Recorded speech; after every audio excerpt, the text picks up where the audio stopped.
Office سے تھکی ہاری خاتون گھر جانے کے لیے بس پر سوار ہوئی۔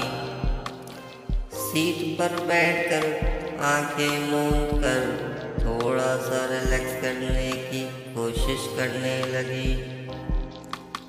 ابھی بس چلی ہی تھی کہ اگلی قطار میں بیٹھے ایک صاحب نے اپنا موبائل نکالا اور اونچی آواز میں گفتگو شروع کر دی۔ ان کی گفتگو کچھ اس طرح سے تھی: جان، میں عبدالغفور بول رہا ہوں، بس میں بیٹھ گیا ہوں اور گھر ہی آ رہا ہوں۔ ہاں مجھے پتا ہے کہ 7 بج رہے ہیں، 5 نہیں۔ بس ذرا آفس میں کام زیادہ تھا، اس لیے دیر ہو گئی۔ نہیں جان، میں شبنم کے ساتھ نہیں تھا، میں تو باس کے ساتھ میٹنگ میں تھا۔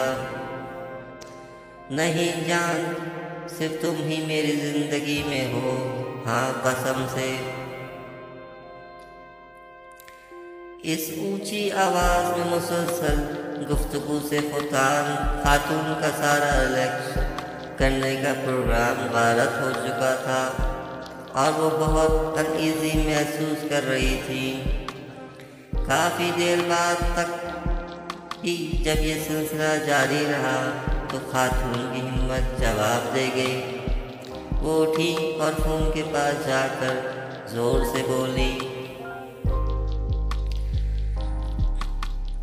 عبدالغفور ڈارلنگ، فون بند کرو، بہت ہو چکا۔ اس پاگل عورت کو کتنی صفائیاں دو گے؟